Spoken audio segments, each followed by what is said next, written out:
Hey, tonight we're diving into the darkest corners of human mystery, the cases that still haunt detectives, families, and anyone who's ever stayed up too late reading about them. These aren't your typical whodunits. These are the ones with no answers, no justice, just silence. We're talking vanishing acts, cryptic messages, locked room murders, and crimes so bizarre they sound made up. But every single one of them is real and still unsolved.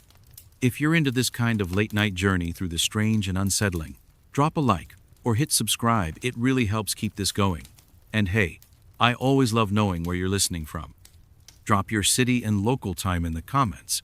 Let's build this little global campfire together. Now go ahead and dim the lights. Maybe turn on a fan or grab a warm drink. Because tonight, we're unraveling the 100 most disturbing unsolved crimes in history, one chilling case at a time.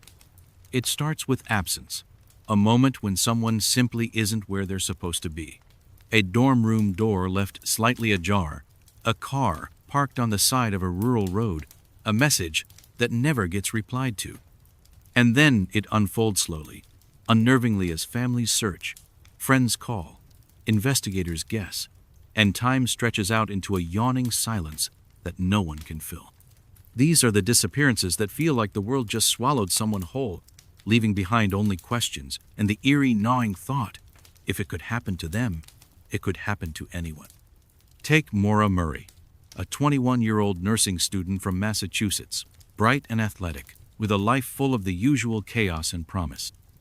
On February 9, 2004, Maura emailed her professors, saying there was a death in the family and she'd be missing class. There wasn't. She packed her car, withdrew money, bought some alcohol, and drove off into the snowy night. Hours later, she crashed her car on a rural road in Haverhill, New Hampshire. A passerby offered help. She declined. Moments later, she vanished. No footprints in the snow leading into the woods. No signs of a struggle.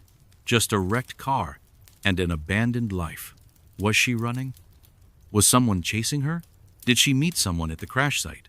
Theories range from the mundane to the terrifying foul play, suicide, a new identity. But nothing sticks. She didn't just disappear. She dissolved. And then there's Brandon Swanson, whose last phone call still echoes through the static of true crime forums. It was May 14, 2008 in Minnesota. The 19-year-old had been driving home from a party when his car veered into a ditch near the tiny town of Lind. He called his parents for help and stayed on the line for 47 minutes as they tried to locate him. He sounded calm at first, saying he'd walked toward lights he thought were from a nearby town. Then suddenly, he cried out, "Oosh!" and the line went dead. That was the last anyone ever heard from Brandon. Police found his car, but not him. No blood, no torn clothing, no tracks that led anywhere meaningful. Just another young man in a cornfield who somehow vanished into nothing. Some think he fell into a river. Others believe something darker happened. Either way, it's a haunting call that ends mid-sentence, leaving his parents still searching the fields every year. Sometimes, you don't even know who you're missing. In 1995, a young man was killed in a car crash in Virginia. He was hitchhiking with another man who died instantly. This one lingered long enough to be treated, but he had no ID, and no one came to claim him. The only clues were Grateful Dead concert tickets in his pockets and a tattoo. So the internet dubbed him Grateful Doe. For decades, armchair sleuths tried to identify him. Who was he? Why was he traveling? What was he running from or toward? Finally, in 2015, DNA linked him to a missing man named Jason Callahan, a deadhead who had told his mom he was going to follow the band. She hadn't heard from him since. The mystery was solved, sort of, but the heartbreak wasn't. He'd been a ghost with a name the whole time, drifting through the system, waiting to be recognized. Then there's the Sodder children, a mystery old enough to wear a fedora and smoke in public. Christmas Eve, 1945, Fayetteville, West Virginia. The Sodder family home caught fire in the middle of the night. George and Jenny Sodder escaped with 4 of their 10 children. The other 5? Gone. No bodies were ever found. No bones in the ashes. Firefighters said the blaze wasn't hot enough to destroy them completely. Phones had been cut. Ladders that usually rested against the house were missing. Later, a woman claimed she'd seen the children in a car driving away. For decades, the Sodders believed their children had been kidnapped. They put up billboards, hired private investigators. Even decades later, they received a photograph in the mail purportedly of their missing son, now grown. The back read, "Louis Sodder, I love brother Frankie. Illo boys. Ananetti 1000. 132. If it was a cruel joke, it was elaborate.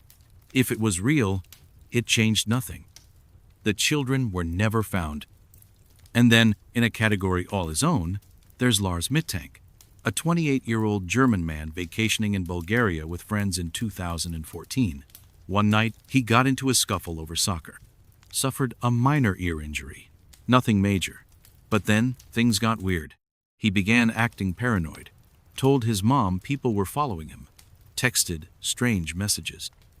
Stayed behind while his friends flew home, checking into a cheap hotel. Surveillance footage shows him pacing, peering out of windows. Then, the next day, he walked to the airport, went through security, and then sprinted out of the terminal, abandoning his bags. He climbed a fence and vanished into the surrounding woods, never to be seen again. There were no confirmed sightings, no solid leads.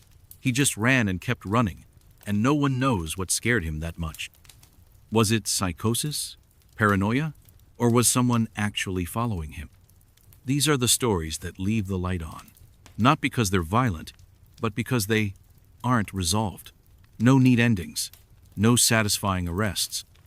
Just voids shaped like people, moments frozen in time, and families forever caught in the pause between knowing and never knowing. It's not just the absence of a body.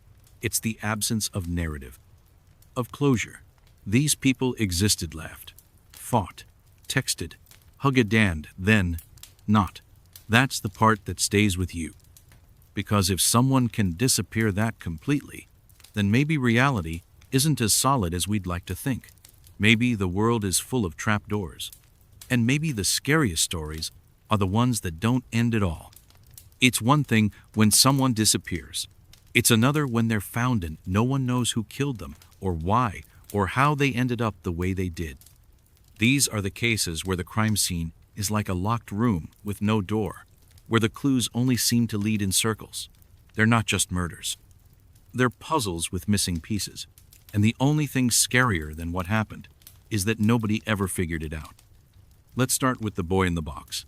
Found in 1957 in Philadelphia. This case has haunted investigators and the city for decades. A young boy somewhere between 4 and 6 years old was discovered dead in a cardboard box, wrapped in a blanket, left in a wooded area like trash. He had bruises all over his body and signs of long-term abuse. He'd been bathed and had a recent haircut, suggesting someone cared enough to clean him, even after death. But no one reported him missing. No family came forward. He was buried as America's unknown child. Over the years, hundreds of theories swirled. A foster home gone wrong, a kidnapped child, an unreported death in a cruel household. In 2022, DNA genealogy finally gave him a name, Joseph Augustus Zarelli. But the case didn't close. His identity was found, his killer wasn't. Even with a name, the silence lingers. Then there's the most famous unsolved murder in Los Angeles history, the Black Dahlia. In January 1947, a woman's body was found in a vacant lot. Her name was Elizabeth Short. She'd been brutally murdered, her body cut in half, drained of blood, and displayed like some kind of horrifying art project. Her face had been slashed from ear to ear, creating a permanent, grotesque smile. The media dubbed her the Black Dahlia, a nickname as cinematic as it was cold. The LAPD launched a massive investigation. Over 150 suspects were questioned. Dozens of false confessions rolled in. Rumors tied her to everyone from mobsters to movie producers. Some even thought the killer was a doctor, given the precision of the cuts. But no one was ever arrested. The crime scene was too clean. The Trail Too Cold.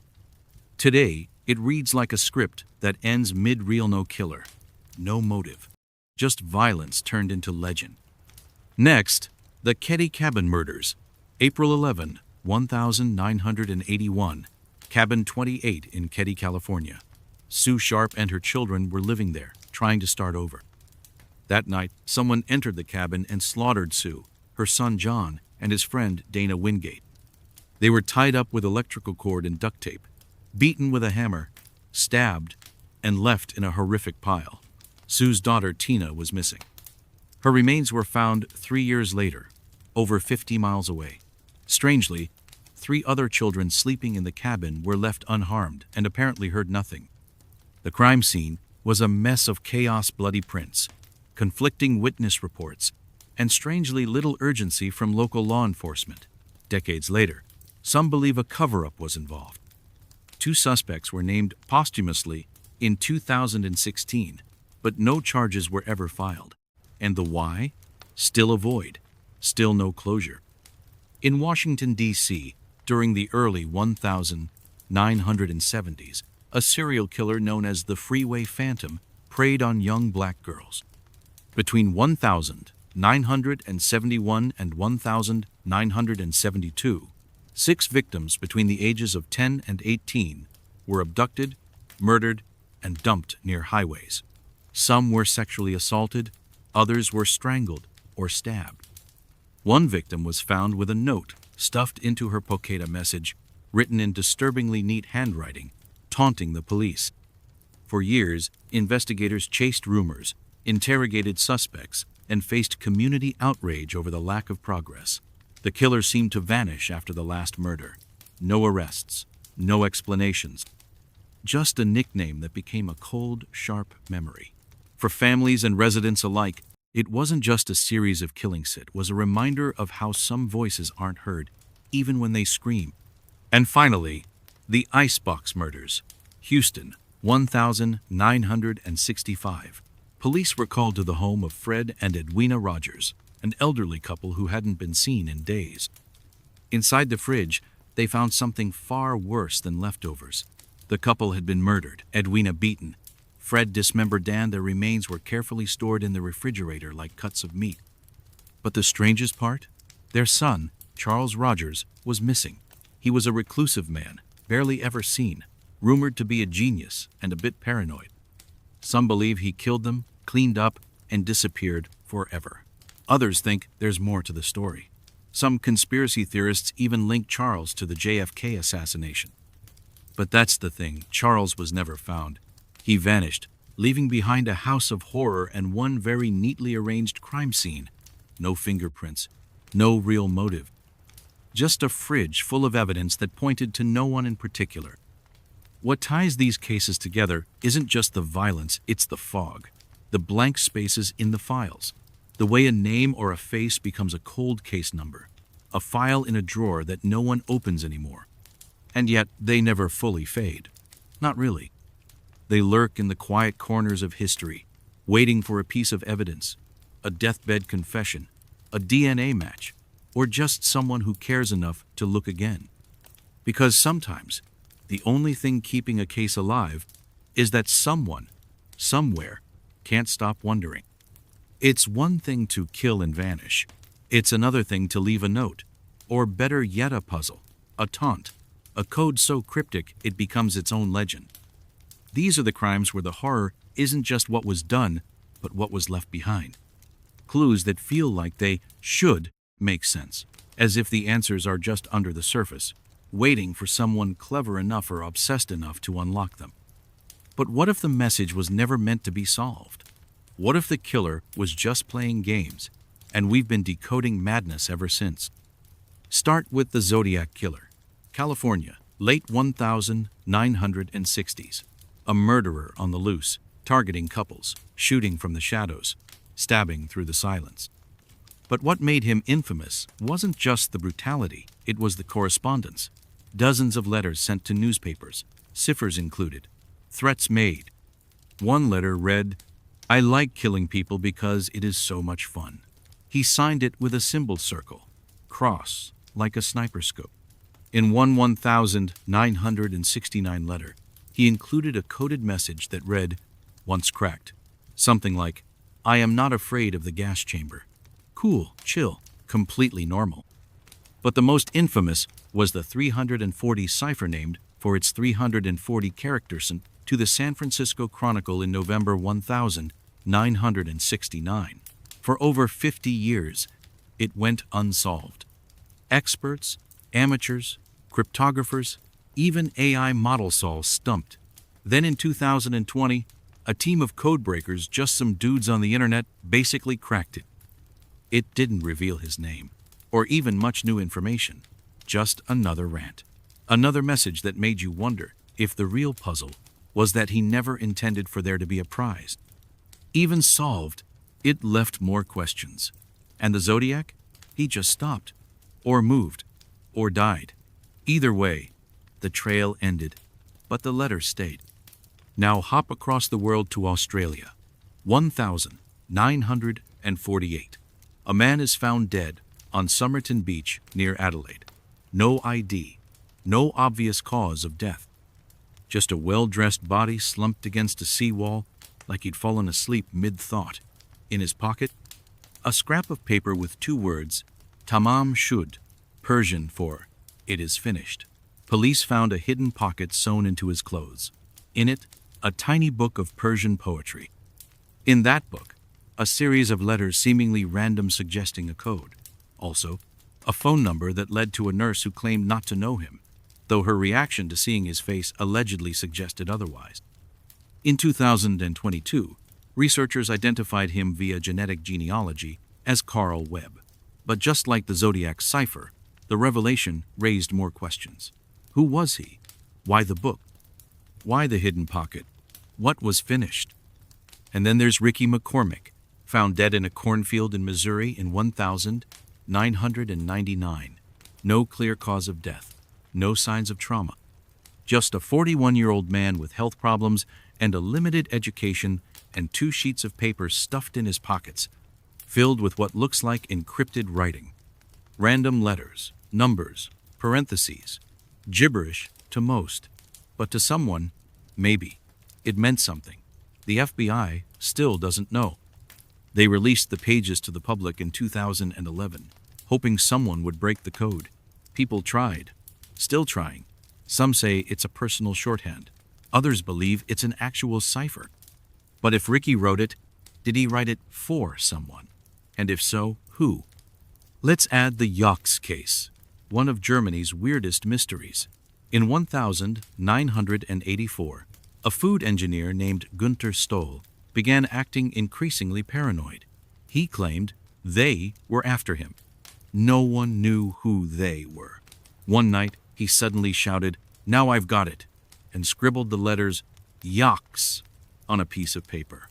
Then he left his house, drove off, and was later found injured and naked in his crashed car, miles away. Witnesses saw him with other men, but no one identified them. He later died in the hospital, his injuries unexplained. What did Yox mean? A code? A clue? A mental break? Theories range from spycraft to psychosis to food additive conspiracies. The kind of case where the more you read, the less you understand, and that's exactly what pulls you deeper. And then, back to Zodiac, because even the solved cipher, the 340, didn't give us the whole story. What about the identity? What about the other letters? Some claim the killer's name is hidden in the ciphers. Others think the codes were pure performance, with no deeper logic. Just patterns to waste your time, like a serial killer's version of Sudoku. There are people forums full of them who have spent years staring at these symbols, convinced they're inches from cracking the final message. Some think they already have. The rest just keep trying. Because it feels solvable. It feels like the answers are right there. Just one shift, one substitution, one insight away. But maybe that's the trick. Maybe the message was never the point. Maybe the cipher is the crime. Something to keep us reading, decoding, guessing forever. Because the only thing more unsettling than a murder is a murder with instructions you'll never understand. Some unsolved crimes cling to the edge of reason, where the facts are too strange for fiction but too real to ignore. These aren't your average cold cases.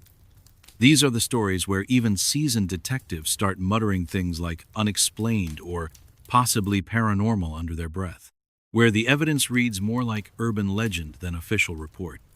They don't just leave you wondering who did it, but what on earth actually happened. Start in Brazil, 1966. Two electronics repairmen, Manuel Pereira da Cruz and Miguel José Vianare, found dead on a hillside in Rio de Janeiro. They're lying side by side, dressed in suits and raincoats, their eyes covered with lead masks.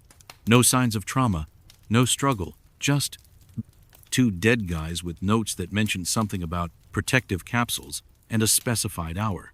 Nearby, there's an empty water bottle and a notebook that might as well have been written by a sci-fi screenwriter on mushrooms. Theories included everything from UFOs to cult suicide to failed time travel experiments. The lead masks? Some suggest they were protecting their eyes from something dazzling like divine light, or perhaps a flash of some extraterrestrial tech. Others think they were trying to contact spirits, using some blend of spiritualism and home electronics. Regardless, no one could figure out how they died or what they were doing. It's one of those deaths that seems like it took place outside normal time and space. No answers, no motive, just silence and those eerie gleaming masks. Then we have the Watcher House of Westfield, New Jersey, a seemingly perfect home purchased in 2014 by a family with 3 kids, big yard, great neighborhood, except the letters. An anonymous writer began sending chilling handwritten messages to the house, addressing the family as the new owners and referring to their children as if watching them from the shadows. "Have they found what's in the walls yet?" one letter read. Another claimed, "I am the watcher. My grandfather watched the house in the 1920s. My father watched in the 1960s. It is now my time. The family never moved in." Police couldn't trace the letters. The DNA on the envelope didn't help. Lawsuits followed. Netflix took notes. No suspects. No resolution. Just a completely ordinary house haunted by something that doesn't want to be seen. And then there's Elisa Lam, the 21-year-old Canadian student who checked into the Cecil Hotel in Los Angeles in 2013 and never checked out.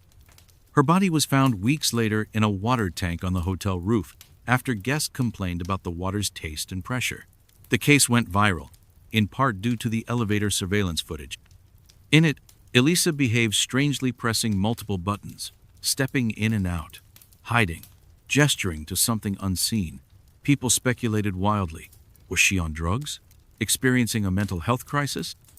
Was something following her? The hotel, infamous for its violent history and prior deaths, added to the lore. How did she get onto the roof, past locked doors and alarms? Why was the tank's lid reportedly closed when her body was found inside? Officially, her death was ruled accidental drowning, complicated by bipolar disorder. But unofficially, the internet is still spinning that elevator footage like it holds some cosmic glitch, because no matter how many times you watch it, it never gets less disturbing. Now, meet Cindy James, a nurse from British Columbia, who spent years claiming she was being stalked, harassed, and attacked. Anonymous phone calls, strange notes, her house set on fire. She was found tied up multiple times once, with a nylon stocking around her neck. Each time, police found no solid evidence of an assailant. They began to suspect Cindy was making it all up. But then, in 1989, her body was discovered in a vacant yard. Her hands and feet were bound, a needle mark in her arm, multiple drugs in her system, and a black nylon stocking tied tightly around her neck. The coroner couldn't say if it was suicide or murder. The police leaned toward suicide, but how could someone tie themselves up like that, administer sedatives, and then kill themselves so elaborately? Her family insists she was telling the truth, that someone was after her, that someone got away with it. And finally, the Yuba County Five. In 1000, 978, 5 men from California each, with mild intellectual disabilities went missing after attending a basketball game. Their car was later found abandoned on a mountain road, far off course. Months later, 4 of the men were found dead in the woods, and in a nearby trailer, one had apparently survived for weeks, eating canned food and wrapping himself in sheets. But the trailer had plenty of food, more than he ate. There was a working heater never turned on. Why didn't he leave? What were they doing up there? And the 5th man, Gary Mathias, was never found. Theories abound. They got lost, they were chased, they had a breakdown. But one theory sounds eerily like a campfire tale, that someone led them up that mountain, someone they trusted, someone who vanished just as completely. Like America's own version of Dyatlov Pass, it's less a case and more a question mark frozen in snow. These cases don't just defy explanation, they defy logic. They sit at the crossroads of crime and folklore, science and superstition. They remind us that sometimes, even when you have a body, a note, or a video, you still don't have a clue. Some killers want to be found. They taunt, they write letters, they leave clues messy, arrogant, attention-seeking. And then there are the others. The ones who do what they came to do and disappear into the fog. No footprints, no motive, no closure. These are the ones who leave whole cities haunted, entire families trapped in an endless loop of wondering. The killing stopped, but the silence stayed. Take Jack the Ripper. You've heard the name so many times, it almost sounds fictional now. But in 1888, this was real. A real man, a real knife, real bodies, left mutilated in the dark alleys of Whitechapel, London. 5 women, all brutally murdered, with surgical precision that led some to believe he was a doctor. Or a butcher, or a lunatic. He sent letters to the press, signed "From Hell," as if even he knew he was becoming legend. Police questioned hundreds, investigated thousands. No one was ever charged. Over a century later, the theories still churn royalty. Madmen, traveling psychopaths, but all the suspects are long dead, and the Ripper remains the gold standard for "got away with it." Move forward and west into Canada. Highway 16, known now as the Highway of Tears, a long stretch of road cutting through British Columbia, lined with forest and shadows. Since the 1970s, dozens of women, many of them indigenous, have gone missing or been murdered along this road. The cases blur into one another, creating a cruel pattern with no clear outline. Some have been linked to known killers. Others are still unsolved, with evidence vanishing like the victims. Families wait decades for updates that never come. The tragedy is compounded by systemic neglect, ignored reports, slow investigations, missing files. It's not just a killer that got away. It's an entire system that let him keep going. Then there's the Long Island serial killer, sometimes called the Gilgo Beach Killer. Between 2010 and 2011, police discovered a string of bodies along a beach highway in Long Island, New York. Mostly sex workers, mostly wrapped in burlap. In total, over a dozen sets of remains have been linked to the case, although it's possible multiple killers were involved. For years, the case went cold until 2023, when a suspect, Rex Hoyerman, was arrested in connection to some of the murders. But even now, questions remain. Did he act alone? Are all the bodies really connected? What about the anonymous calls made to victims' families? The guy may be caught, but the mystery isn't over. For over a decade, whoever was doing this had a head start, and in some corners of the internet, people still aren't convinced we've caught the right man. Cross the ocean again to Glasgow, Scotland, in the 1960s. That's where Bible John emerged, another ghost in a human suit. He targeted women leaving a ballroom, killed 3 of them, and left behind almost nothing. Witnesses described a handsome, well-dressed man who quoted the Bible and talked about strict religious rules. Hence the nickname. The last known victim was seen getting into a taxi with a man matching the description. The driver couldn't identify him. Police sketched his face, searched the ballroom's patron lists. Nothing. Over time, some suspected he might have been Peter Tobin, a known serial killer, but there was no proof. Bible John, whoever he was, simply walked off the dance floor and out of history. And then we come to a killer whose nickname sounds like something from a horror novel, the Servant Girl Annihilator. In 1880s, Austin, Texas, before Jack the Ripper ever made headlines, someone was slipping into homes at night and brutally murdering women with axes, irons, or whatever else was nearby. 8 victims in total. Many were black servant girls, ignored by the press until 2 prominent white women were killed. The killer was described by some as a shadowy man, and by others as invisible. He left behind bloodied footprints and horror that clung to the city like heat. Then, in 1886, he stopped. No arrest. No explanation. Some speculate he moved to London and became Jack the Ripper, a bit of geographical fan fiction. More likely, he was just another man who killed, vanished, and was never held accountable. These are the ones who didn't just commit crimes, they became legends, myths in newspaper ink, murders whispered about decades later, not because of the gore, but because they got away. Entire investigations, mounted like scaffolding on thin air, trying to build justice without a face to hang it on. And that's what makes these cases so unsettling, not just the violence, but the void that follows. The uncomfortable possibility that some of these killers are out there still, older now, maybe watching true crime documentaries about themselves, and smiling. Or maybe they're long gone, buried under a different name, in a grave that doesn't hint at what they once did. Either way, their stories remain unfinished. Not because there's more to add, but because we never got the last line, and in that silence, we keep looking. There's a particular kind of ache to the story of a vanished woman.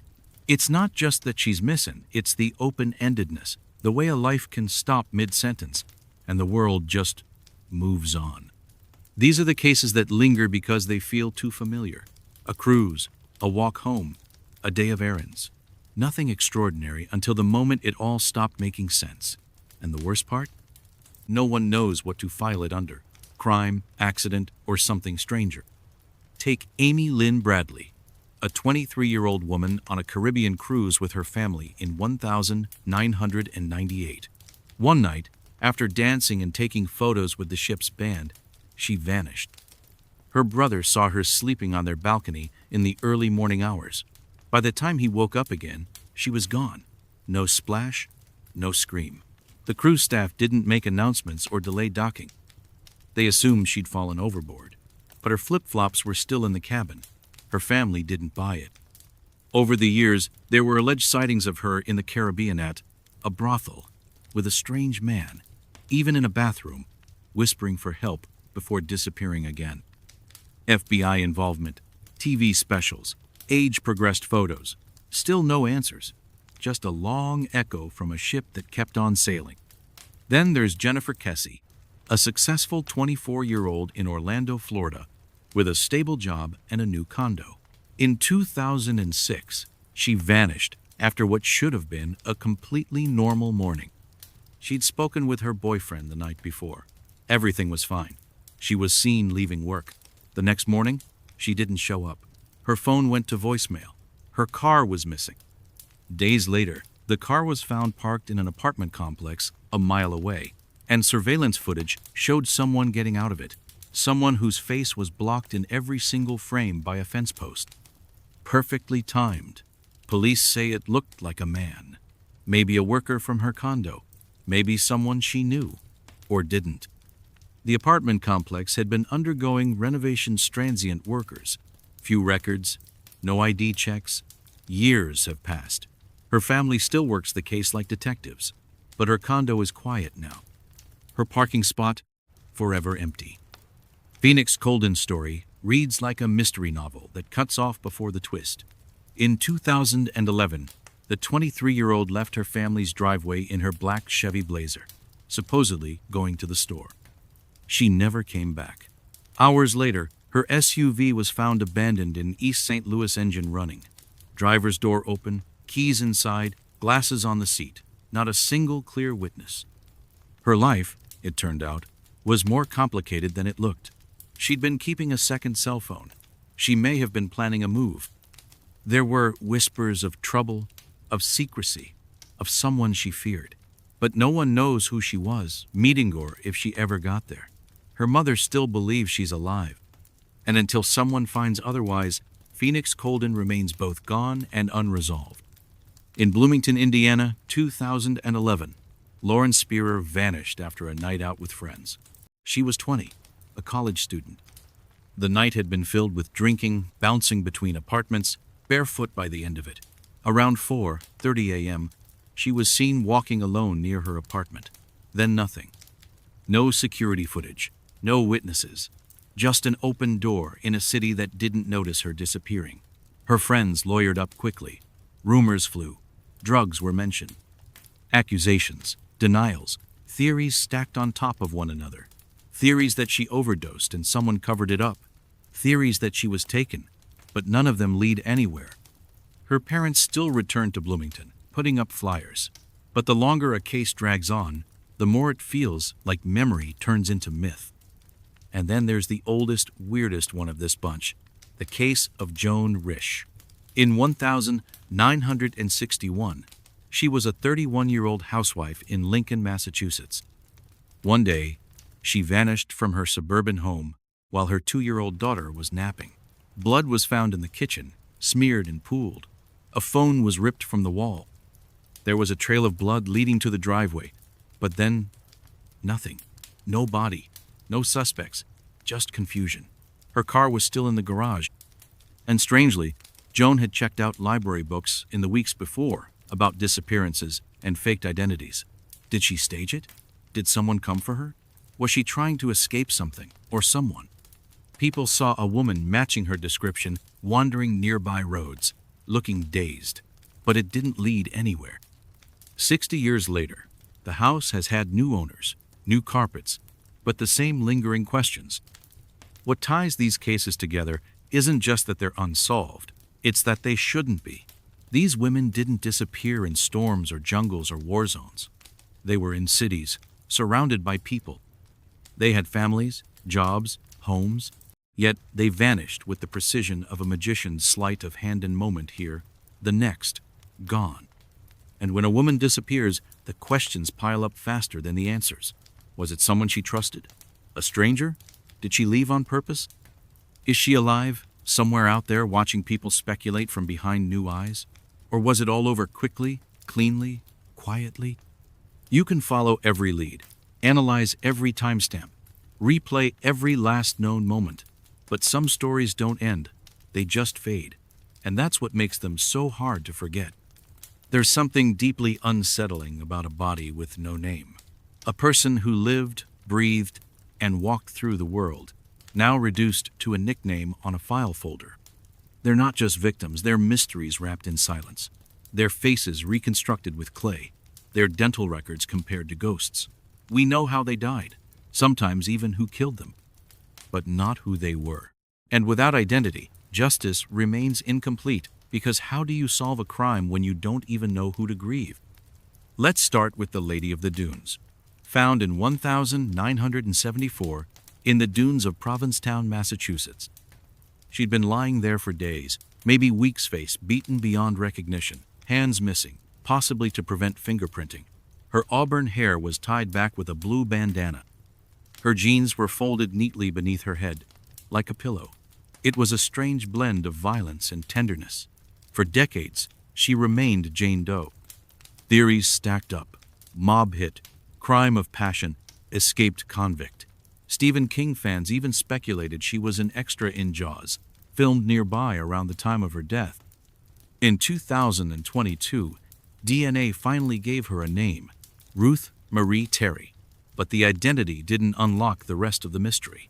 Who killed her? Why? Even with a name, the silence remained loud. The Sumter County DASA pair of young adults found shot execution style by a rural South Carolina road in 1976. No IDs, no missing person reports matched. They were well-groomed, clean, wearing expensive clothes. He had distinctive dental work. She wore a ring engraved with JPF. They weren't robbed, just left there, side by side, as if someone wanted them to be found. Theories flew: runaways, lovers on the run, mob victims. For decades, their graves bore no names. And then, in 2021, finally, James Freund and Pamela Buckley. But like with Ruth, their identities answered, what? Not why. Their killer, their reason for being in Sumter, their final hours, still unsolved, still unspoken. Then there's Little Miss Nobody, found in 1960 in the desert near Congress, Arizona. A child's body, buried in a shallow grave, partially burned. She was between 3 and 6 years old. She wore nail polish. Her clothes were too big, her shoes too small. For over 60 years, she was just a heartbreaking nickname, a placeholder, for a life someone clearly tried to erase. But in 2022, thanks to DNA and the work of genealogists, she was finally identified. Sharon Lee Gallegos, kidnapped from New Mexico weeks earlier. She had a name, a family, a home. But what happened between her abduction and her burial still isn't known. And the people responsible? Gonyers still hiding. Orange Socks is a nickname that says it all. In 1979, a woman's body was found in a Texas ditch. She was naked, except for orange socks. She'd been strangled. For years, she was nameless. Henry Lee Lucas, a known serial killer, confessed, but he also confessed to hundreds of murders he couldn't have committed just for attention. In 2019, nearly 40 years later, DNA identified her as Deborah Jackson. She was 23. And like many others on this list, the identification didn't unlock a single suspect. Lucas's confession was thrown out. The real killer remains unknown. And the orange socks? Still the most enduring clue. And then there's Septic Tank Sam, found in 1977 in rural Alberta, Canada, inside an old septic tank. His body had been burned, mutilated, and tortured. He was bound with rope, doused in quicklime. His injuries were so severe that investigators couldn't even determine his race with certainty. For years, he remained a horrifying mysteria warning of brutality in a quiet farm town. And then, in 2021, 44 years later, he got a name, Gordon Sanderson. A Cree man, a brother, a person. It was a breakthrough, but again, only partial justice. Who did this to him? Why was he targeted? His death was personal, hateful, and deliberate. But no arrests followed the ID. His case remains open, and the horror lingers. These are the stories of people who died twice. Once when they were murdered, and again when they were forgotten. The forensic sketches age. The cases gather dust. But somewhere, someone remembers them.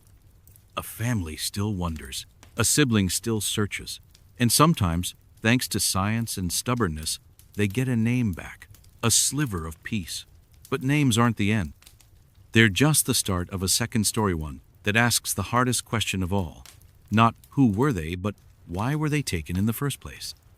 Because in a world where we've mapped the human genome and photographed black holes, there are still people lying in the ground who don't even have a tombstone with their real name. And that, somehow, is the most haunting part of all. Kidnapping stories tend to follow a grim but familiar script: someone taken, a ransom note, a frantic search, and if we're lucky, a rescue. But the cases in this chapter, they don't follow the rules. They're the stories where abduction is only one of several uncomfortable possibilities, where timelines don't add up, suspects don't make sense, and the end, if there ever is, raises more questions than it answers. These are the vanishings that feel like riddles disguised as tragedies, and they stay with us because we're not even sure what we're trying to solve. Start with the Beaumont children. It's 1966 in Adelaide, Australia. A hot summer day. 3 siblings, Jane, Arna, and Grant, go to the beach. Ages 9, 7, and 4. They'd done it before. Safe neighborhood. Midday sun. Hundreds of people around. But this time, they never came back. Witnesses reported seeing them with a tall, blond man. They seemed relaxed, like they knew him. Hours passed. Their parents waited. The day turned to night. The beach emptied. The world shifted. Massive searches turned up nothing. Over the years, suspects came and went, including convicted child killers, reclusive eccentrics, and even prominent citizens. A tip in 2013 led to a new excavation site, but once again, nothing. It's as if the children walked into a heat wave and dissolved. Some believe they were taken and raised under new identities. Others think it was a one-time predator. But no remains, no confessions, no resolution, just a family frozen in time. Then there's the most globally famous missing child case in modern history, Madeleine McCann, a 3-year-old British girl vacationing with her family in Portugal in 2007. Her parents left her and her siblings asleep in their resort apartment while they had dinner 100 yards away. When they returned, Madeleine was gone. No signs of forced entry, no ransom demand. Just an open window and a tidal wave of international chaos. The media descended. Suspicions spiraled from local predators to international trafficking rings. Her parents were considered suspects, then cleared. Over the years, hundreds of false leads, psychics, documentaries, and one convicted pedophile later, the case is technically still open. In 2020, German authorities identified a new suspect. But charges have yet to stick, and Madeleine, now old enough to be an adult, is still missing. Her face, age progressed by software, continues to circulate. A little girl who became a symbol of how a simple vacation can turn into a mystery without borders. Jane Kloss didn't vanish without a tracer case, began with horror. In 2018, a man broke into her family's home in rural Wisconsin, killed her parents, and kidnapped her. She was 13. For 88 days, the world searched, while Jamie remained hidden in a remote cabin under her captor's control. And then she escaped, walked barefoot down a frozen road until she found help. Her return was miraculous, but the story behind it? Terrifying. Her kidnapper, a stranger named Jake Patterson, had seen her once on a school bus and decided to take her. No connection, no grooming. Just opportunity, violence, and total control. Her survival broke the mold of so many stories like hers. But the question that lingers isn't just how she escaped, it's how many others never got the chance. Sometimes, the crime isn't the disappearance itself, it's what happens after. Take Walter Collins. In 1928, Los Angeles. 9-year-old Walter goes missing. His mother, Christine, searches desperately. Months later, the police claim they found him. But when the boy is returned, Christine says, "That's not my son." The LAPD, under fire for other scandals, insists she's wrong. They publicly shame her, institutionalize her, try to convince her she's mentally ill, but she refuses to back down. Finally, under pressure, the boy admits he's not Walter. His real name is Arthur Hutchins, a runaway from Iowa who saw an opportunity for a free train ride and a new life. The real Walter, never found. Some believe he was one of the victims of Gordon Northcott, a serial killer later executed for a string of child murders. Christine Collins sued the LAPD and won, but she never saw her son again. And to this day, we don't know exactly what happened to him. And then there's Bobby Dunbar, the original lost boy of American true crime. In 1912, 4-year-old Bobby vanished during a family outing in Louisiana. 8 months later, a boy matching his description was found in Mississippi with a man named William Walters. Walters said the boy was the son of a woman he knew, Julia Anderson, who confirmed it. But the Dunbars insisted he was their Bobby. The court sided with the Dunbars. Bobby went home with them. Walters went to jail. Case closed. Except it wasn't. Decades later, DNA testing in the early 2000s revealed that the boy the Dunbars raised wasn't Bobby Dunbar at all. He was Julia Anderson's son, Bruce. The real Bobby Dunbar? Still missing. The Dunbars raised the wrong child. The newspapers printed a lie. And everyone moved on. It's a case that reveals just how badly the truth can warp when emotion, desperation, and public opinion take over. Each of these stories starts the same way, a missing child. But the longer you look, the less clear the lines become. Some of these kids were stolen. Some may have wandered. Some were never supposed to be found. And some, like Bobby, were found all wrong. In every case, there's a hole where certainty should be. Because when a child disappears, we don't just lose a person, we lose the comfort of believing we understand how the world works. And that's a kind of loss you can't put on a flyer. Some killers don't just take lives, they play with them, like it's a game, like it's a performance. These are the ones who taunt the police, the press, the public, leaving behind cryptic messages, sick rules, and theatrical crime scenes. They don't want to vanish. They want to be seen, but never caught. Their crimes read like twisted puzzles, the kind that never quite finish, no matter how many corners you match. These killers weren't content with chaos. They wanted an audience. Let's start in Ohio. 1976. Circleville, a quiet town that suddenly found itself flooded with anonymous letters. Dozens of them. Hundreds. Then thousands. Accusations. Secrets. Threats. The letters knew too much about affairs, money problems, even children. Some targeted school officials. Others zeroed in on Mary Gillespie, a bus driver, accused of having an affair with the school superintendent. Her husband received a letter too. Then, in a turn that sounds scripted, he died in a suspicious car crash after finding a mysterious box on the road containing a booby-trapped gun. Mary later found a sign near her bus route, tried to remove I-10, found another trap. This time, it didn't go off. Eventually, her former brother-in-law was arrested and convicted, but he always maintained his innocence. And while he sat in prison, the letters kept coming. Even after his release, even after his death, the identity of the Circleville letter writer remains unknown, as does their motive. But their words, still archived, still unsettling. Across the ocean, in Italy, there was the monster of Florence. Between 1968 and 1985, this killer stalked couples in the hills outside the city, usually while they were in parked cars. He used the same gun every time. He left specific, disturbing mutilations on female victims. He wasn't fast. He wasn't random. He was methodical. Police arrested and released multiple suspects. Local men were interrogated. One man was convicted, then later acquitted. Conspiracy theories exploded. Was it a lone predator? A satanic cult? A corrupted investigation? The case inspired books, documentaries, even parts of The Silence of the Lambs. But no one really knows who he was, just that he liked to kill and watch the world guess. Then there's the Axeman of New Orleans. His reign was brief but brutal, from 1918 to 1919.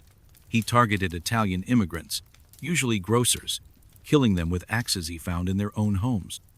He often chiseled through a door panel to get in.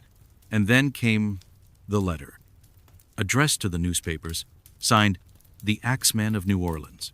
He claimed he was a demon from hell and promised to strike again unless every jazz band in the city played music that night. And so they did. Dance halls were packed, gramophones blasted, jazz poured from every window. No one died that night. Then, just as suddenly as he came, the Axeman vanished. His last victim was left with her skull cracked open but alive, and then silence. A jazz-loving serial killer with a flair for theatrics. Who he was? Still a mystery. But his letter? A true crime classic. Cleveland in the 1930s had its own horror show, the Cleveland Torso Murderer, also known as the Mad Butcher of Kingsbury Run. He killed at least a dozen people, most of them unidentified. Drifter sand left their dismembered bodies in and around the city. Heads were often missing. Torsos were dumped in public places. Some victims were posed. The killer had surgical skill and a grotesque sense of art. Elliot Ness, yes, that Elliot Ness of Untouchables fame, was the public safety director at the time. He was baffled. He even had a prime suspecta man he interrogated, who later checked himself into a mental hospital and never left. But there was no conviction, no confession.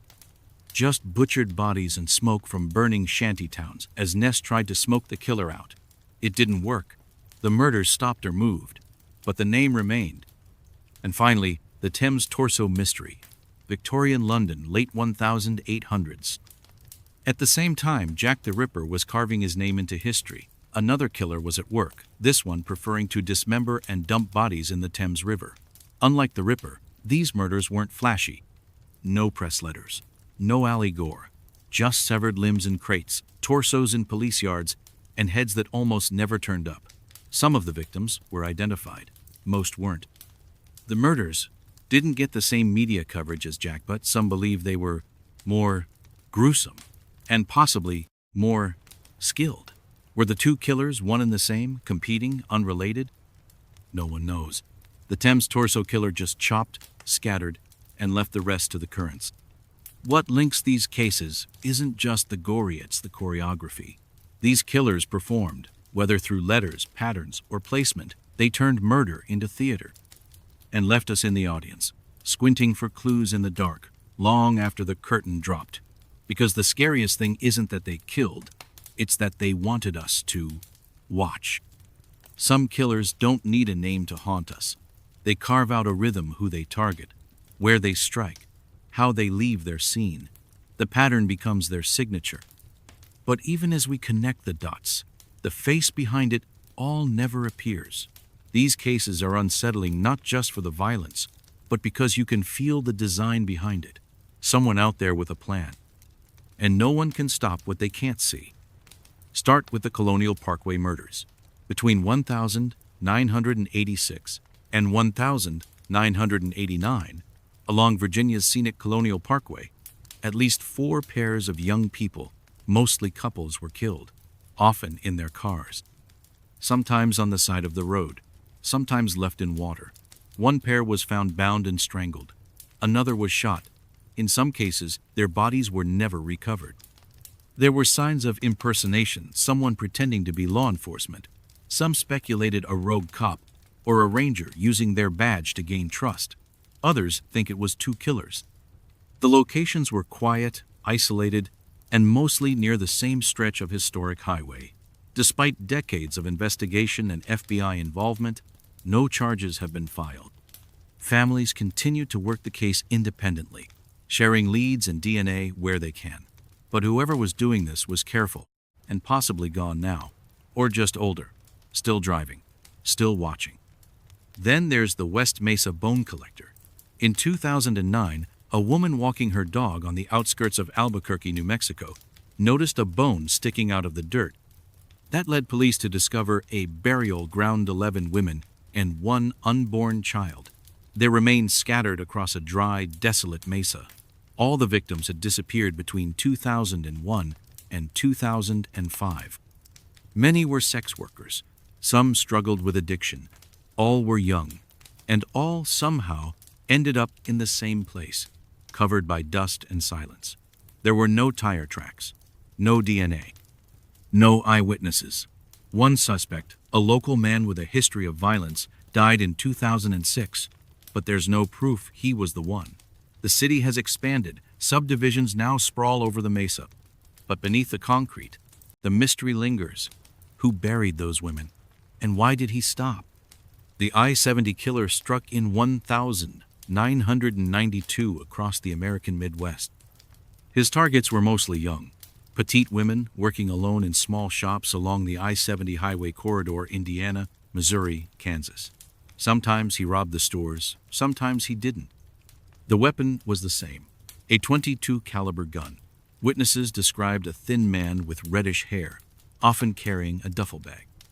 In some cases, he just walked in, shot the clerk execution style, and walked out. No interaction, no hesitation. He killed 6 people in 3 states, then vanished. Later, similar crimes popped up in other states, with a similar suspect sketch, but they were never confirmed. It's like he was on tour, and then just stopped, or shifted to a new stage where no one connected the dots. In Atlanta, the child murders of 1,979 to 1,981 cast a shadow that still hasn't lifted. At least 28 black children, teens, and young men were abducted and murdered. The city was gripped with fear. Police were slow to connect the cases, slow to act, slow to care until the public outcry grew too loud. Eventually, Wayne Williams was arrested and convicted of killing 2 adult men, not the children. Authorities insisted he was responsible for most of the child murders. Many disagreed. The victims were strangled, drowned, or found in rivers and woods. The profile didn't quite match, and some of the families believe the killer or killers was never caught. The city has since reopened the investigation with new DNA techniques, but for many, the damage is already done. The children are gone. The questions remain. And the fear that justice was never really served still whispers through Atlanta's neighborhoods. And finally, the Alphabet murders. 3 young girls were killed in the Rochester, New York area in the early 1970s. Each victim had matching initials like Carmen Colon, Wanda Wakowitz, and Michelle Mayenza, and in each case, their bodies were found in towns starting with the same letter as their names. Police believe the killer was using the pattern deliberately. Each girl had been raped and strangled. They were all between 10 and 11 years old. One suspect, a family member of one of the girls, fled the country and later died by suicide. Another suspect was a serial rapist who died in prison, but nothing ever stuck. Despite multiple task forces and national attention, no one was ever convicted. The alliteration turned the murders into legend. The pattern made them unforgettable, but it didn't make them solvable. What makes these cases so eerie isn't just that they happened, but that they followed a rhythm, that someone, somewhere, committed violence not just with cruelty, but with intention. The lines between random and ritual blur. The names pile up, the dates click past, but the face behind the curtain never steps forward. Somewhere out there, someone knows the answers. Maybe they're dead, maybe they're still alive, reading articles about themselves, watching documentaries, daring the world to catch up. And we keep drawing lines on maps, hoping one day the pattern breaks just enough to show us the face we've been missing. Some crimes are too big to fade quietly. They involve celebrities, public figures, or entire communities. The press swarms, the country watches, investigators descend in droves. And still no answers. These are the cases you've probably heard of. They sparked headlines, gossip, theories, and entire Netflix series. And yet, decades later, they sit in cold case limbo, weighed down by controversy, confusion, and the uncomfortable reality that fame doesn't always buy justice. Let's start with JonBenet Ramsey, 6 years old, a child beauty queen, blonde curls, pageant crowns, $1 million smile. On Christmas night in 1996, she went to bed in her family's Boulder, Colorado mansion. By morning, she was gone. Then, hours later, her body was found in the basement, strangled. Blunt force trauma. A strange ransom note had already been found, bizarrely long and oddly theatrical. It demanded a very specific amount, 118 zeroth, exact figure her father had received as a bonus. Investigators fumbled from the beginning. The scene wasn't sealed. Friends and family walked through the house. Suspects were never ruled out properly. For years, her parents were the prime suspects, then her brother Burke. Then an intruder theory emerged. DNA evidence seemed to point away from the family, until new tests cast doubt on even that. The case remains open, and JonBenet remains one of the most famous unsolved murder victims in American history. Frozen in time, tiara and all. Then we have Tupac and Biggie, 2 of hip-hop's most iconic names, 2 legends lost in the peak of their careers, in the heart of a cultural war. Tupac Shakur was gunned down in Las Vegas in 1996 after a Mike Tyson fight, a drive-by shooting, no arrests. 6 months later, Christopher Wallasiaka, the notorious B.I.G., was shot in Los Angeles, also in a drive-by, after a party. The 2 had been at the center of the East Coast-West Coast rap feud. Theories abound: gang retaliation, record label conspiracies, law enforcement cover-ups. Rumors have linked Suge Knight, the FBI, and even fellow rappers. In 2023, there was finally an arrest in Tupac's case. Dwayne "Kef D" Davis, who bragged for years about being in the car that night. But the full truth?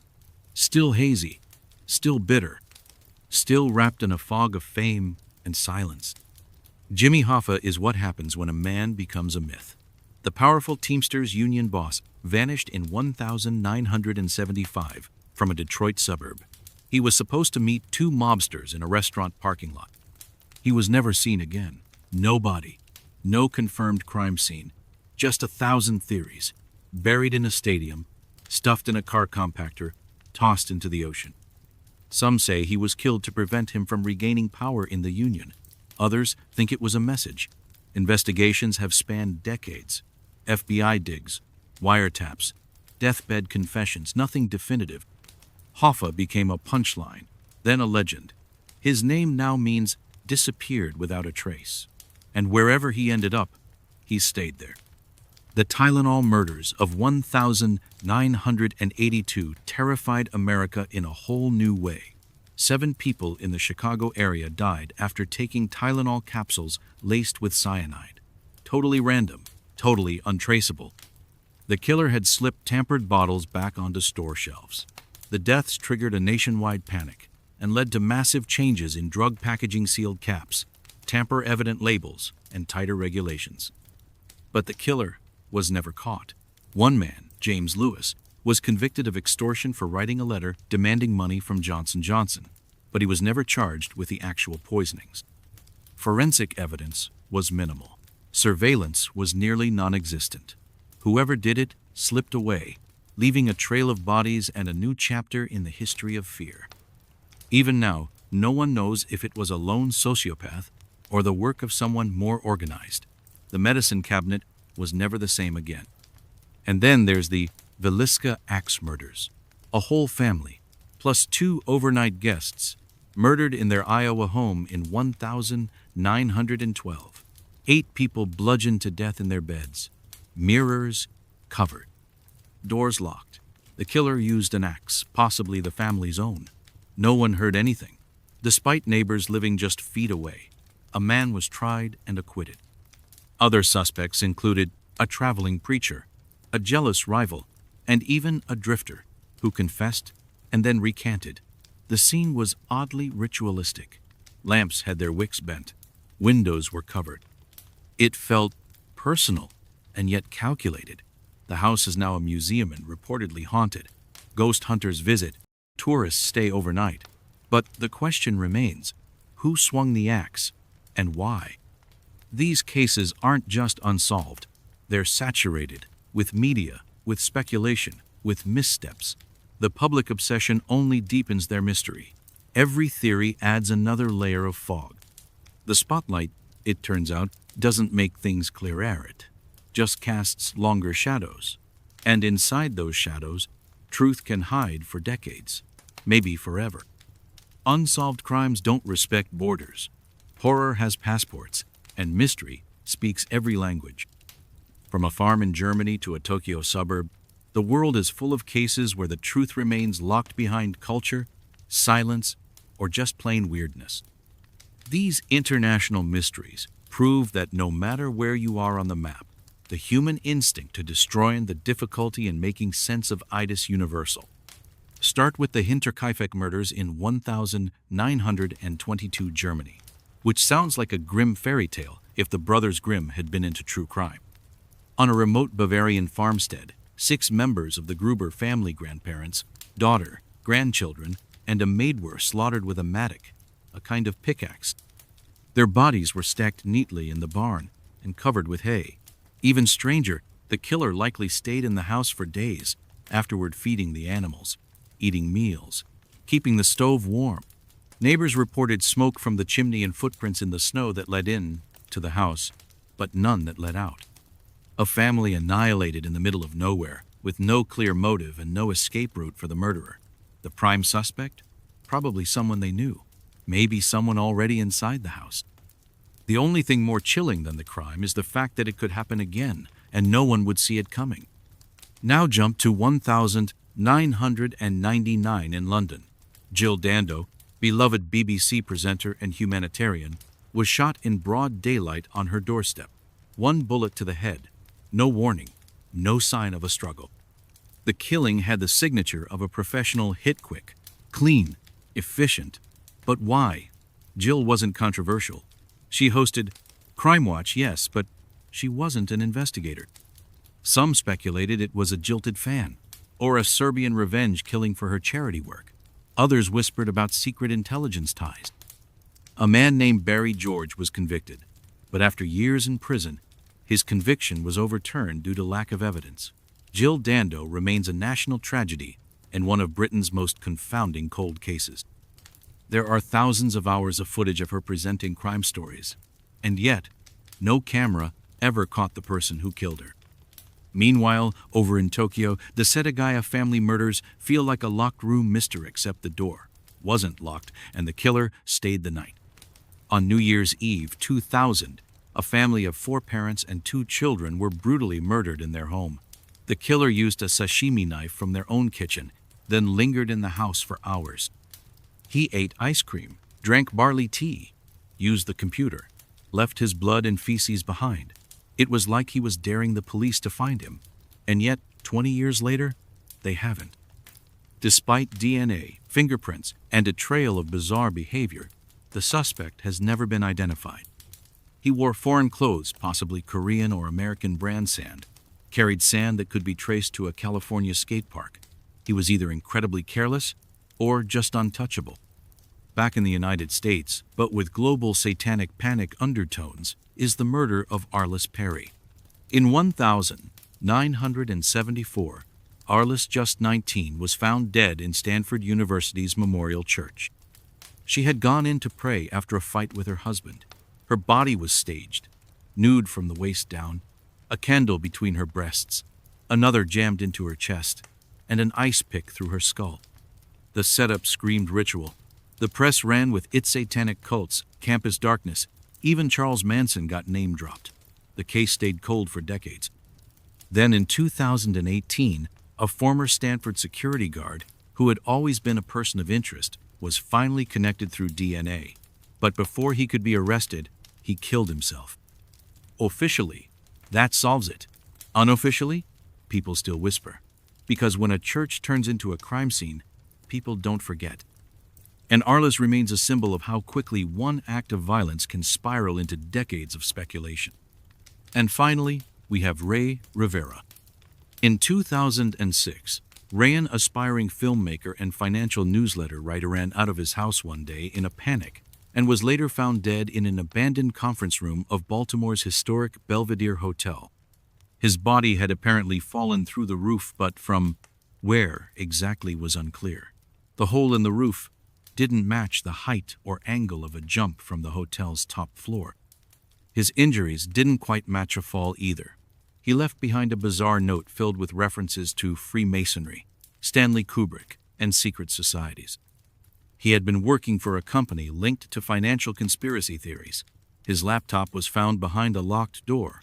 The official ruling was suicide, but the evidence didn't support it. Not really. And when Netflix gave the case the Unsolved Mysteries treatment in 2020, it blew up all over again. Some people think Ray was paranoid. Others think he knew too much. Either way, his story now sits at the intersection of true crime, internet sleuthing, and corporate conspiracy, and the hole he left, literal and metaphorical, yet to be patched. In every one of these cases, the location changes, but the sense of the uncanny stays the same. A farmhouse, a Tokyo suburb, a church, a rooftop everywhere becomes the stage for something inexplicable. And even when the stories are full of facts, names, and timelines, they never feel finished. Like a jigsaw puzzle that's almost done, except the last piece doesn't fit. There's something uniquely terrifying about a crime that starts where you're supposed to be safe, at home, or somewhere familiar. It's not just the violence that sticks with you, but the violation. The quiet moments that turn dangerous. A knock that shouldn't be there. A shadow that moves when it shouldn't. This chapter is about intrusions, not always into houses, sometimes into routine, into sanity, into the edges of what we think is real. When someone or something gets inside the space that's supposed to keep you safe, it's not just a crime, it's a haunting. Let's begin with the East Area Rapist. long before anyone knew his real name. In the 1970s and early 80s, a masked man prowled the suburbs of California, breaking into homes, tying up couples, and committing assaults with a level of psychological torment that still makes seasoned detectives squirm. He'd break in hours before the attack, disabling lights, unlocking windows, sometimes stealing a shoelace or knife from the kitchen drawer. He'd wake his victims up with a flashlight to the face and a whisper that didn't sound rushed, it sounded rehearsed. And when he left, it was never in a hurry. He lingered, ate food, opened drawers. One time he just sat there and cried. He was later connected to dozens of murders and rapes across the state. But back then, he was just a ghost in the night. It wasn't until 2018 that Joseph James D'Angelo, a former police officer, was identified and arrested using genetic genealogy. But for decades, he was the guy checking your lock twice, just in case. Then, there's the mystery of the Flannan Isles Lighthouse Keeperson intrusion, not of a person, but of absence. In 1900, a supply ship arrived at the remote Flannan Isles off the coast of Scotland. The lighthouse was dark. No one came out to greet them. Inside, everything was strangely in place: meals, half prepared, a chair overturned, coats missing, but not all of them. And the 3 keepers gone. The logbooks recorded odd entries before they vanished. A storm that hadn't shown up on mainland records, descriptions of great agitation, and a final entry saying, "The storm is over. All is calm." No one ever saw them again. Theories include a freak wave sweeping them away, a murder, suicide, or even supernatural explanations. But whatever happened, the lighthouse stayed empty for a long time. Some say it never really felt occupied again. Brandon Lawson's 2013 disappearance is one of those cases where the mystery gets worse the more you learn. Brandon, 26, called his brother at 12:30 a.m. from a rural Texas highway. His truck had run out of gas. He sounded panicked, maybe high, maybe scared. Then came a 911 call, slurred and frantic, saying he needed the cops but not the ones chasing him. Police arrived, found the truck but no Brandon. His brother showed up too. They missed each other by minutes. Brandon called again, said he was bleeding, then silenced. For years, the area was searched and debated in forums and podcasts. In 2022, remains were found near the site believed to be Brandon's. But how he died, and what exactly he was running from, is still unknown. It's a disappearance that doesn't feel random. It feels like someone, or something, stepped out of the dark and took him back with it. The Man on the Train is less about what happened and more about who he was.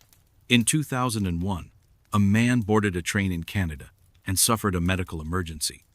He died shortly after, with no ID, no luggage, and nothing that could point to who he was.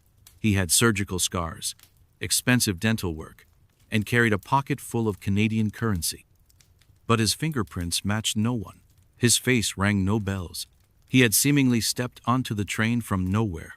Newspapers ran his photo. No one claimed him. Forensic artists tried to reconstruct his face, but the name still never came. Some wondered if he was fleeing something, or someone. Others thought maybe he didn't want to be known. An intrusion into public space by a complete unknown, and the mystery isn't who did it, but who he was. A man with no past, and now, no future. And finally, let's end with the case of William Desmond Taylor, a famous silent film director in early Hollywood. He was found dead in his bungalow in 1922, shot in the back. The scene was weird. Nothing was stolen. His wallet was untouched. A large sum of money was left out in plain sight.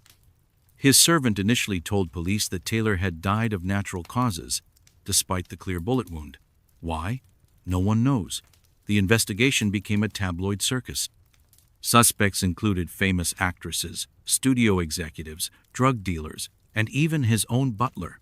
Some believe he had secrets, relationships, debts, even double lives. The studios reportedly pressured the police to bury it, afraid of scandal. And Hollywood did what it does best, moved on. But his murder remains unsolved. A glamorous life interrupted by an anonymous hand. No arrest, no justice. Just the heavy silence of a locked room and a camera that stopped rolling one frame too soon. In each of these stories, the crime didn't have to come through a door or a window. It crept in through routine, familiarity, trust. The places were small, the moments quiet, but once they cracked, the damage echoed. Whether it was a killer slipping into your home, a person disappearing into thin air, or a death that looked like a script nobody wanted to direct, these are the kinds of intrusions that don't just end a life, they unsettle the space it once filled. And long after the doors are locked again, you can still feel the draft. Some crime scenes don't just disturb, they disorient. They're laid out like a dream you can't quite remember, or a nightmare you're forced to walk through wide awake. Things are out of place. Details don't add up. The physical evidence feels less like a breadcrumb trail and more like a riddle scrawled across the walls. These cases aren't just unsolved, they're unreal. The only thing missing is a blinking neon sign that says, "You're not supposed to understand this." Let's begin in 1935 with the case of Room 1046 at the Hotel President in Kansas City. A man checked in under the name Roland T. Owen with nothing but a comb, a toothbrush, and a hairbrush. He asked for an interior room without a window to the street. He refused maid service, but staff noted he was often in the dark, sitting quietly, sometimes whispering on the phone, "Don, please, don't." On the third day, the maid found blood. Lots of it. Roland was tied up, beaten, stabbed in the chest and lungs, and left for dead. He died shortly after. But here's the kicker. Roland T. Owen never existed. His identity was fake. Calls came in to the funeral home offering to pay for his burial.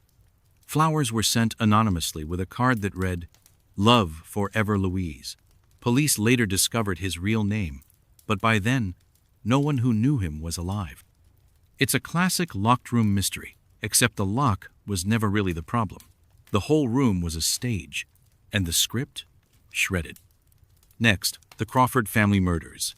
In 1970, a mother and her 3 children were found bludgeoned to death in their Australian home. The father, Elmer Crawford, was missing. So was the family car. Days later, that car was found at the bottom of a cliff with the bodies carefully placed inside, staged to look like a tragic accident. But it wasn't. The cause of death had been electrical shock and blunt force trauma. Investigators believe Elmer built a homemade electrocution device using jumper cables to kill his wife in bed. Then he murdered each of the kids.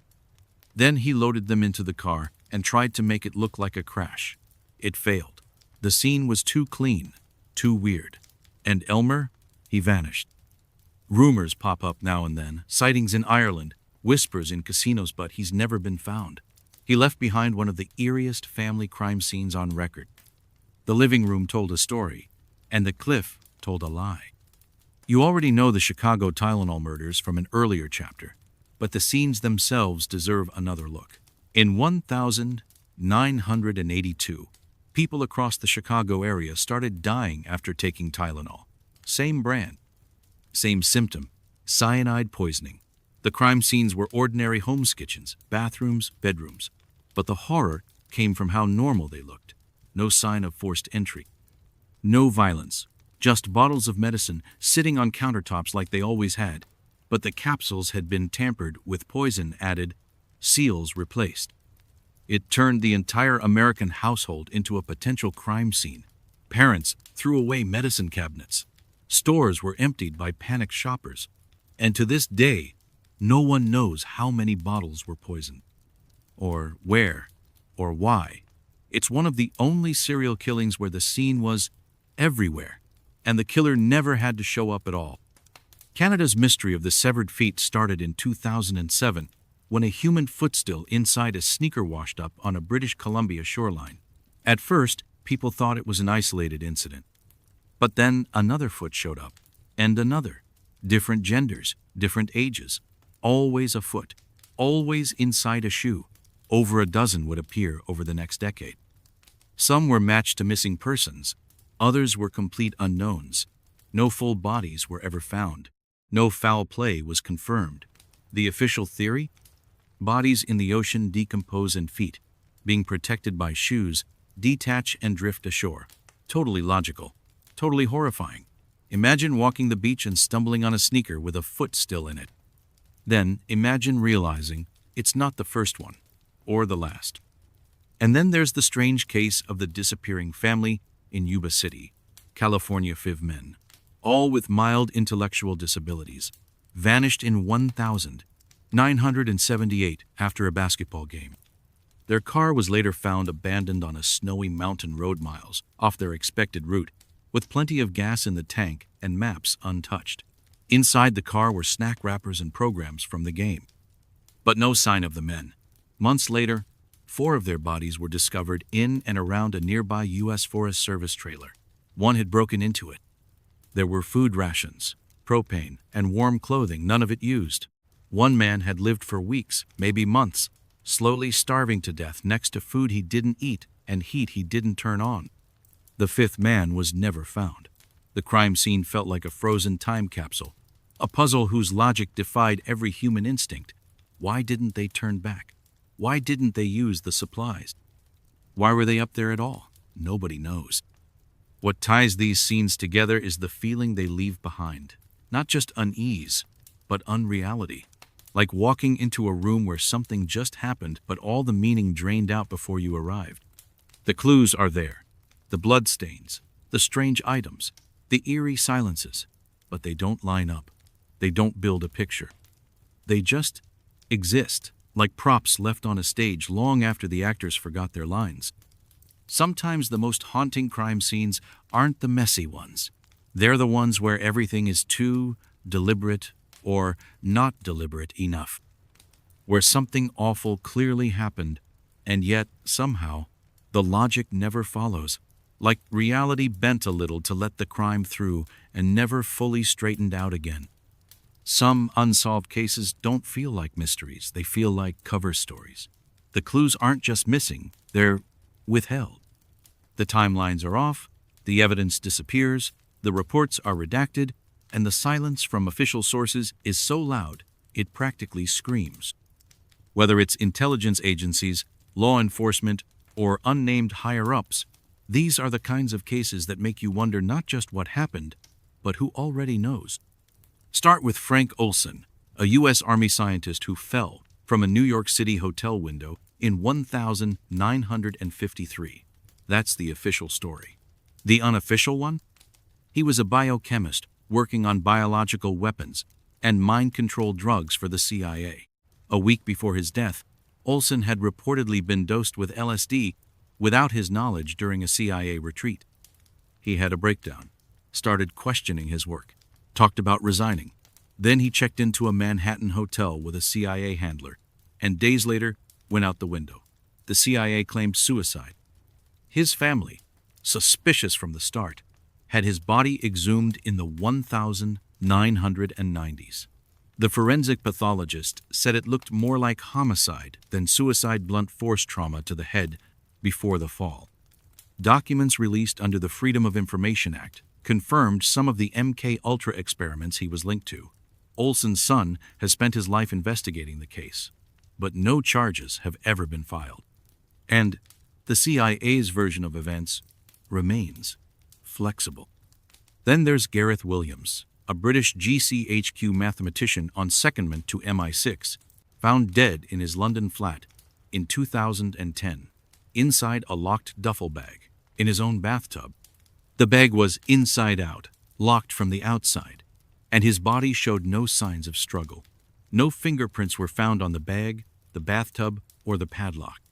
The coroner said it was highly likely someone else was involved and called the circumstances unnatural and suspicious. But the official conclusion? Probably an accident.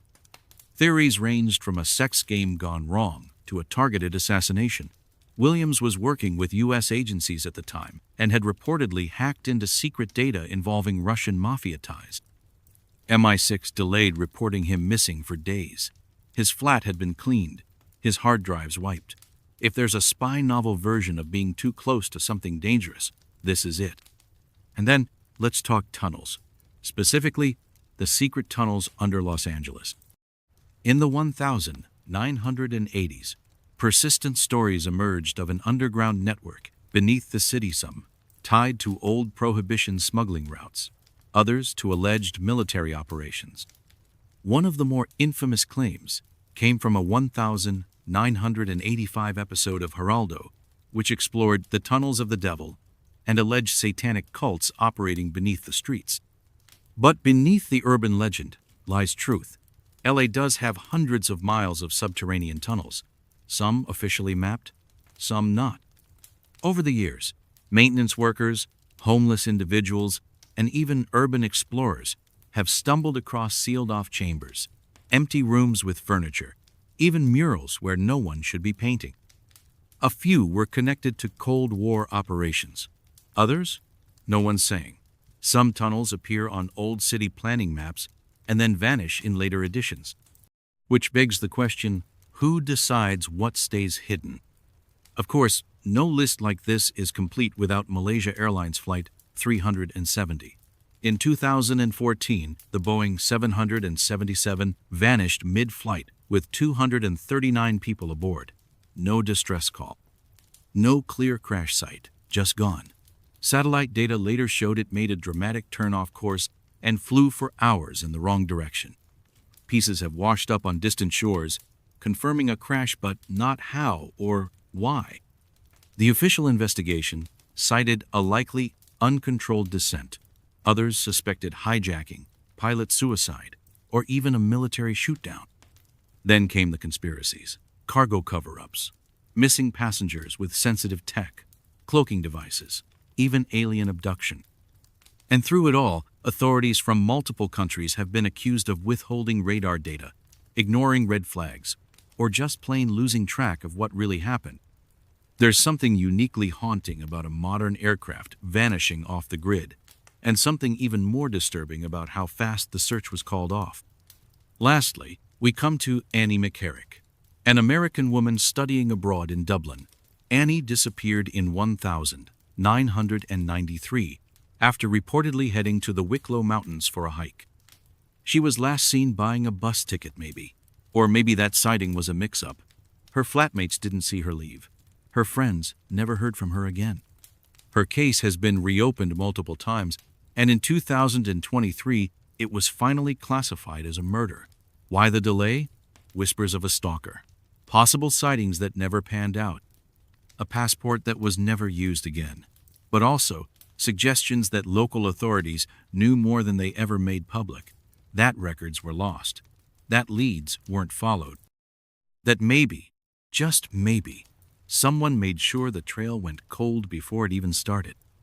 What links these cases isn't just mystery, it's that faint, metallic taste of withheld truth. They're not just unsolved, they're unfinished. Someone has a piece of the puzzle tucked away in a drawer, or a file marked classified, or maybe just buried somewhere far from the reach of FOIA requests. And until that piece surfaces, the stories stay in the shadows. Not because they're impossible to solve, but because the people who could solve them might be the ones who don't want them solved. Small towns have a way of keeping things quiet, not just because everyone knows everyone, but because the silence itself can be protective, cozy, claustrophobic. And when something horrible happens, that same silence turns suffocating. Rumors swirl, outsiders get blamed, authorities move slower, not at all. These are the cases where tight-knit communities got torn open and the truth slipped through the cracks. Let's start with the disappearance of Asha Degree. Valentine's Day, 2000, Shelby, North Carolina. Asha was 9 years old, asleep in her room. Her parents checked on her around 2:30 a.m. She was fine, but sometime before dawn, she packed a small bag, walked out into a rainstorm, and vanished. A few people saw her walking along the highway, alone, wearing a backpack. One driver even turned around to check on her, but she ran into the woods. Her belongings were later found buried in a plastic bag, over a year later, more than 25 miles from home. No one knows why she left. There was no sign of abuse, no trouble at school. Just a child who walked into the dark and was never seen again. What's worse, that someone took That she was running from something no one ever saw? Now head north to Delphi, Indiana. In 2017, two middle school girls, Libby German and Abby Williams, went for a walk on a popular hiking trail. They didn't come back. Their bodies were found the next day. But here's the thing. Libby had taken out her phone. She captured a photo of the man believed to be their killer. She even recorded his voice. "Guys, down the hill." It was grainy, yes, but it was something. For years, the audio and image were released to the public, yet no arrest came. The town turned inward. Suspects came and went. Online sleuths picked it apart like a jigsaw puzzle dipped in molasses. Finally, in 2022, a man was arrested, Richard Allen. But the case is far from over. Legal twists, gag orders, and alleged cult connections have only added more confusion. And in Delphi, that sense of watching the killer walk among them for years hasn't gone away. In Midlothian, Texas, it was supposed to be a normal early morning workout. In 2016, Missy Bevers, a 45-year-old fitness instructor, arrived at the church where she taught Camp Gladiator classes. An hour later, she was found beaten to death inside. Security footage showed a figure dressed in full SWAT gear walking the halls before the attack.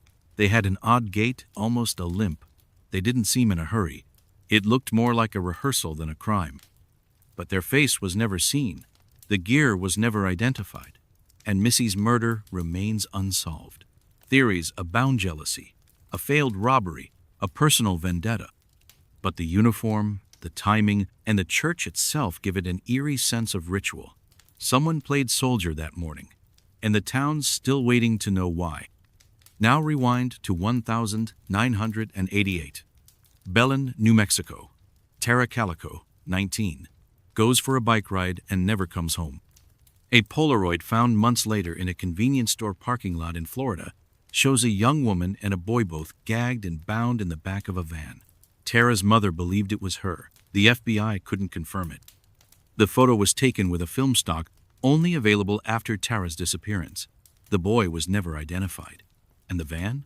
Long gone. Witnesses had seen a pickup truck following Tara that day. Her Walkman was found smashed on the side of the road. Her case faded for years, until new leads emerged in the 2000s suggesting a cover-up involving local teenagers and, possibly, their well-connected parents. But no charges have ever stuck. And Tara's name still hovers, ghost-like, over a photo no one can explain. And finally, Camp Scott, Oklahoma. June 1977. Three young girls, Lori Farmer, Michelle Goose, and Doris Milner, were murdered on their first night of Girl Scout camp. Their bodies were found in their sleeping bags, dragged from their tent to the woods. The camp had received anonymous warning notes weeks earlier. A man named Gene Leroy Hart, a convicted rapist who had escaped prison, was arrested. He stood trial and was acquitted. The DNA evidence was weak, the timeline questionable. He died a few years later. Some think he did it. Others think he was a convenient suspect. But the camp never reopened. Parents pulled their daughters. Counselors left the state. And in that small town, the woods around Camp Scott still feel heavy, like the trees, remember. What links these cases isn't just geography, it's proximity. Everyone knows someone who knows someone. Everyone has a theory, but no one wants to say it out loud. Because in small towns, secrets don't just hide, they nest. They get passed down like family recipes. And sometimes, the person keeping the secret is the one who waves to you at the grocery store, or sits 2 pews behind you in church, or taught your kid in 2nd grade. The silence isn't always accidental. Sometimes it's protective. Sometimes it's scared. And sometimes, just sometime, sits guilty. Phone calls are supposed to bring clarity, a voice, a message, a connection. But sometimes, they only deepen the mystery. A sobbing confession, a voicemail no one can trace, a final call from someone who was never seen again. These are the sounds that echo through unsolved crime history. The tone of a voice, the words left behind, or the calls that shouldn't have been possible in the first place. They're fleeting, disembodied, and deeply, deeply unsettling. Let's start with the weepy-voiced killer. Between 1980 and 1982, police in Minnesota received a series of frantic, high-pitched calls from a man sobbing about murders he had just committed. "Please don't talk, just listen," he'd say, before confessing in anguished detail. He killed at least 3 women, calling each time sometimes before the bodies were found. In one call, he even led police to the scene. The voice was distinctive, desperate, high-pitched, and guilt-ridden. He begged to be caught, but never left a name. For years, the voice haunted detectives and terrified women across the state. It wasn't until 1982, after another killing, that Paul Michael Stefani was caught.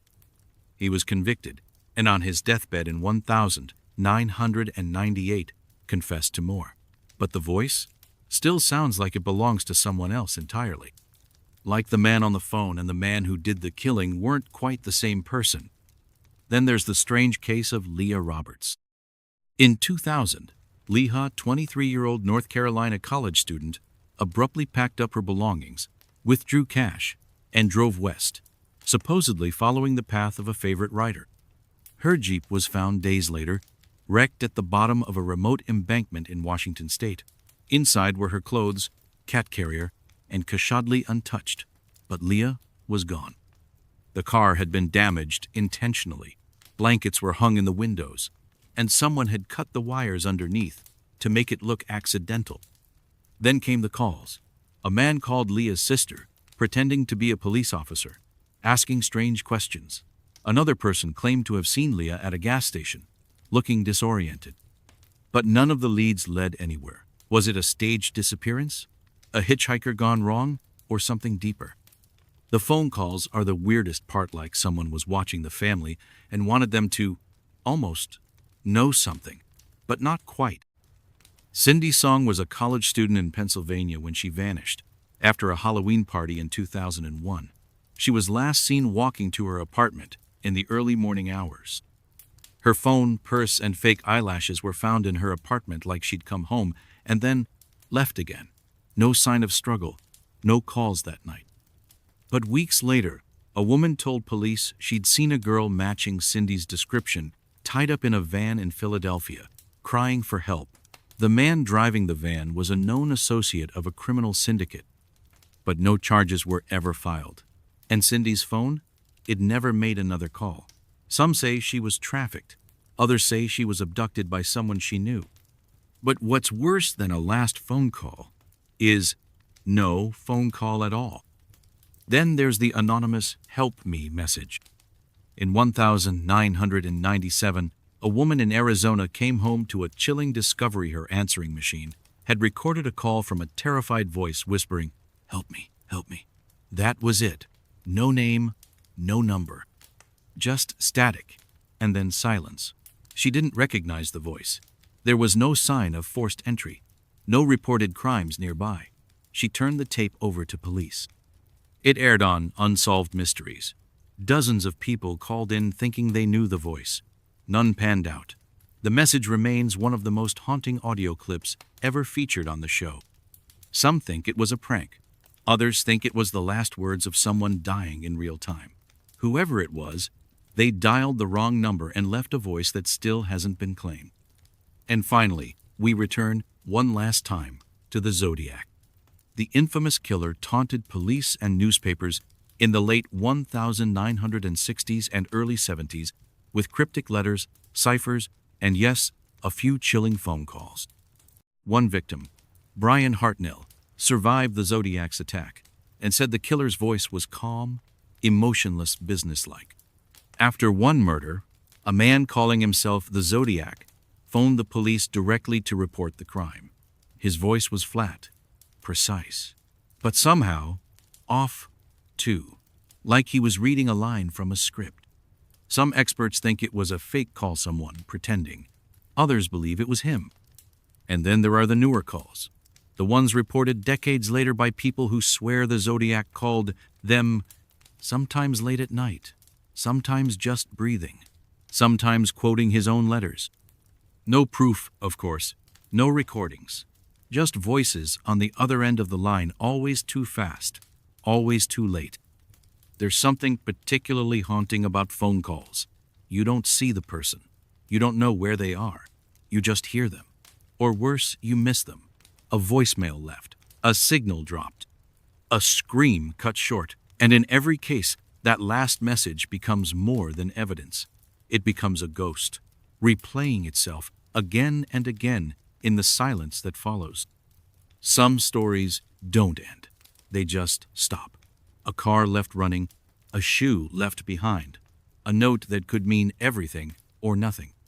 These are the cases that feel like you walked into the middle of a sentence and everyone else suddenly stopped talking. The clues don't go cold, they stay half-lit, flickering. Investigators come and go. Theories rise and fall. And the families? They live in the long pause, waiting for something, anything to finish the story. This chapter is about unfinished business. The kind that lingers in the air decades after the last knock on the door. Start with Brianna Maitland. In 2004, she clocked out of her shift at the Black Lantern Inn in Vermont, drove off in her green Oldsmobile, and was never seen again. Her car was found the next day, backed into an abandoned farmhouse, nose first into the wall. The headlights were on. 2 of her paychecks were on the front seat. Her wallet was gone. So was she. The scene looked stage spooky, almost theatrical. The house crumbling and forgotten. The car practically gift-wrapped for photos. Over the years, witnesses have claimed she was killed and dumped in a manure pile. Others say she was trafficked. Some say she just ran. But nothing ever stuck. Her family's kept her name alive for 2 decades. The farmhouse has collapsed. The theories haven't. Alyssa Turney was last seen in 2001, on the last day of school. Her stepfather, Michael Turney, said he picked her up early and later found a note saying she was running away to California. But her phone, money, and belongings were left behind. She didn't contact friends. She didn't post online. And years later, her sister Sarah started asking questions. A lot of questions. She discovered that her stepfather had been under investigation by the FBI for building homemade bombs and writing manifestos. He'd also set up surveillance cameras around their home, including in the vent above Alyssa's room. In 2020, he was arrested and charged with second-degree murder. But the case fell apart due to lack of evidence. He was released, free, unfinished. Alyssa's story has become a symbol not just of missing persons, but of how families can hold on to truth even when justice won't. The Boys on the Tracks case from Arkansas in 1987 sounds like something from a bad movie. 2 teenage boys, Don Henry and Kevin Ives, were found dead on a railroad track, their bodies mangled by a passing train. The initial ruling? Suicide. The coroner said they had fallen asleep on the tracks, but their families pushed back. Autopsies were disputed. Theories of drug smuggling, political corruption, and law enforcement cover-ups began to swirl. Witnesses died under mysterious circumstances. One was shot in the face before he could testify. The deeper you dig, the messier it gets. CIA drops, dirty cops, or just a tragic accident that got buried under paranoia. No one knows. The case has reopened multiple times. But the only thing that seems clear is this: someone knows more than they've said. Then there's Kurt Sova, a quiet 17-year-old from Ohio who disappeared after a party in 1981. His parents searched everywhere. 5 days later, his body turned up in a ravine near the party house. But here's the thing. Multiple people had searched that ravine earlier. He wasn't there. Witnesses said Kurt looked disoriented before he vanished, like he'd been drugged. One man claimed Kurt had been in his apartment, but was removed before police could find him. The autopsy said no drugs or alcohol were present, but Kurt's shoes were missing. He had one leg shorter than the other. His footprints would have been easy to trace, but there were none. It's like he was dropped there, days later, after something happened that no one wanted to explain. And finally, Dorothy Jane Scott. In 1980, she was a single mother living in Anaheim, working a normal job, raising her son. Then the phone calls started. A man would call her at work and home, alternating between affection and threats. "When I get you alone," he once said, "I'll cut you into bits so no one will ever find you." She told her family. She told the police.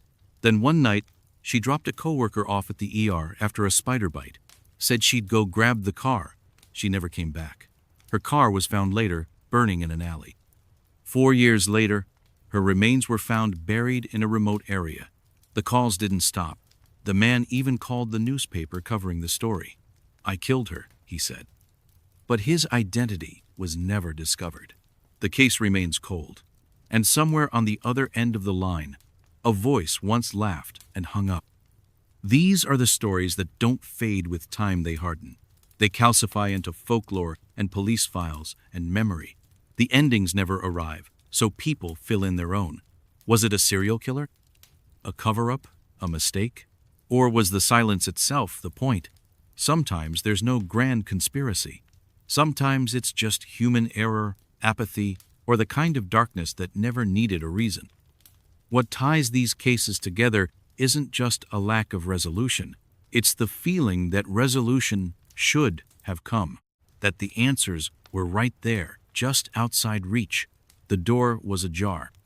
The engine was running. The tape was still spinning. But the people responsible for pressing stop or play never did. And so the story loops, unfinished, unsettling, and unforgettable. Names matter. They anchor us to the world. They fill out the forms, answer the roll call, and let us know who we are, who we were. But what happens when a name is missing, or fake, or doesn't fit the person wearing it? This chapter is about those who slipped through the cracks of identification. Some were misnamed. Some were never named at all. Some were hiding, and some were hidden. These cases ask one of the simplest and most disturbing questions of all. Who was this person? Start with Baby Hope. In 1991, a cooler was found abandoned on the side of the Henry Hudson Parkway in New York City. Inside was the body of a little girl beaten, malnourished, stuffed in a trash bag, and left in the heat. No name, no missing person report, no leads. For over 2 decades, she was just Baby Hope, a nickname given by detectives who kept her photo on their desks. The case haunted the NYPD until 2013, when a tip led them to her family. Her name was Angelica Castillo. She had been murdered by a cousin, and her own family had never reported her missing. The truth was devastating, but it gave her back her name. After 22 years, Baby Hope was no longer a mystery, just a tragedy with a human face. Then there's the case of Lyle Stevick, a young man who checked into a motel in Washington State in 2001. He used a fake name, paid in cash, and was polite, quiet. No luggage, just a few personal items. A Gideon Bible, a small note that said suicide. A few days later, he hanged himself in the room. No ID, no fingerprints in the system. The name Lyle Stevick came from a character in a Joyce Carol Oates novel. For years, the internet tried to solve him. Reddit threads, forums, digital sleuths poring over every detail. Nothing. It wasn't until 2018, with the help of forensic genealogy, that his real identity was discovered. But out of respect for his family, it was never made public. The mystery was solved. The man was known, but we still don't know who he was to us, only that he didn't want to be found until he was. Now let's talk about Lori Erica Ruff. She died by suicide in Texas in 2010, leaving behind a daughter and a husband who knew almost nothing about her past. Her in-laws had long suspected she was hiding something. And when they opened a lockbox after her death, they found shredded documents, birth certificates under different names, and a trail of aliases that went back decades.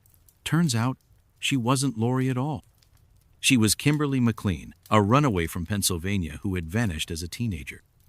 She had reinvented herself from scratch, legally changed her name, and buried her past so deeply that even her own child didn't know it. But why? No one ever found any record of criminal behavior, no evidence of abuse, nothing that explained why she erased herself. She just became someone else, successfully. until it caught up with her. Then there's Colleen Stan, the girl in the box.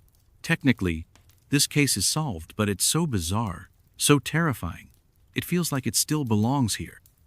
In 1977, Colleen was hitchhiking in California when she was picked up by Cameron and Janice Hooker. For the next 7 years, they kept her imprisoned first in their basement, then in a coffin-sized box under their bed. She was starved, beaten, brainwashed, and forced to sign a fake slave contract. Her captors convinced her that an all-powerful organization called the Company would kill her if she tried to escape. Eventually, she was allowed limited freedom. She could even visit her family under strict supervision. But she never tried to run, not because of chains, but because of fear. When she finally did escape, it was because Janicitha's wife let her go. Colleen later said she didn't even know she wasn't brainwashed until years after her release. A solved case, yes, but no one who hears it ever sleeps the same again. And finally, Relisha Rudd. In 2014, this 8-year-old girl disappeared from a Washington, D.C. homeless shelter. Her family said she was staying with a man named Khalil Tatum, a janitor at the shelter. But Tatum wasn't just a friendly caretaker, he was a deeply troubled man with a criminal record. The timeline of Relisha's disappearance was fuzzy.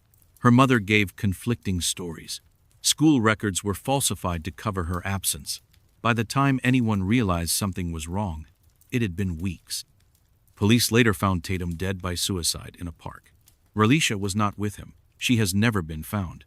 There's a surveillance photo of her walking down a hotel hallway with him, her last confirmed sighting. Everything after that is smoke and speculation. Was she trafficked? Killed? Hidden? The case remains open. Her photo is still circulated. But her name has become more question than answer. What all these cases share is a sense of loss that goes beyond death. These aren't just whodunits there. Who is it's? Identity is supposed to be the anchor. The thing that stays when everything else falls apart. And when it's gone, the whole story drifts. These people were here. They lived. And somehow, we still don't know who they were or who they really were. That's the kind of unfinished business that doesn't just haunt families, it haunts entire timelines. Some cases stay in the headlines because they refuse to stay solved. They burn through news cycles, catch fire on social media, and keep clawing their way back into public attention with each new rumor, leak, or twist. They're modern mysteries recent enough to sting, raw enough to divide opinions, and ongoing enough that you can almost feel the solution just out of reach. These are the cases that still haunt us, not because they're old, but because they're open, because the wounds are fresh, and because we're still watching. Start with the Delphi Snapchat murders. In 2017, 2 8th-grade girls, Libby German and Abby Williams, were killed after a walk on a hiking trail in Delphi, Indiana. But this isn't a typical cold case. Before her death, Libby had the presence of mind to pull out her phone. She recorded a short video of a man approaching them on the trail. She even caught a few seconds of audio. "Guys, down the hill." That's the voice of their killer. Police released the clip, hoping someone would recognize him. For 5 years, the image and voice circulated. Billboards went up. Internet sleuths pored over every syllable, every pixel. Then, in 2022, Richard Allen was arrested. He lived in Delphi, just a short drive from where the girls were found. But even with an arrest, things aren't settled. Legal battles, sealed documents, and bizarre rumors, including possible links to a local Odinist cultave, made the case murkier, not clearer. There's an answer in there. It's just wrapped in layers of secrecy and courtroom dust. Jennifer Dulos disappeared in 2019 from New Canaan, Connecticut. A wealthy mother of 5 in the middle of a bitter custody battle with her estranged husband, Fotis Dulos. When she didn't show up for appointments, friends sounded the alarm. Blood was found in her garage. Surveillance footage showed Fotis's girlfriend dumping bags of what looked a lot like evidence in random trash cans across town. DNA linked him to the scene. He was charged with murder. Then, before the trial could begin, Fotis died by suicide. He left behind a note declaring his innocence. But no body was ever found. And with Fotis gone, the case slowed. Jennifer's children were adopted by their grandmother. The girlfriend still faces charges, but Jennifer, still missing, still presumed dead. Still headline material every time a court date or anniversary rolls around. Faith Hedgepeth was a UNC Chapel Hill student, murdered in her off-campus apartment in 2012. She was found bludgeoned to death, and a cryptic note was left at the scene. "I'm not stupid, bitch jealous." For nearly a decade, the case remained unsolved despite DNA evidence. A strange voicemail that surfaced, and layers of tension between Faith's friends, family, and police. Then in 2021, a man named Miguel Enrique Salguero Olivares was arrested. His DNA matched what was found at the crime scene, but the motive, the connection, still foggy. He wasn't a major suspect until years later. The arrest brought relief to some but not answers. Because sometimes an arrest isn't closure. It's just the start of another long wait for the why. Tamla Horsford's death in 2018 was officially ruled an accident. A mother of 5, she was the only black guest at a sleepover in a Georgia home with several other women. The next morning, she was found face down in the yard, with blunt force injuries. Authorities said she fell from a balcony, but friends and family weren't convinced. There were inconsistencies in the autopsy, conflicting witness statements, and a general vibe of discomfort around how quickly the case was closed. The internet took notice. So did celebrities. The case was reopened in 2020, then closed again in 2021, with no new charges.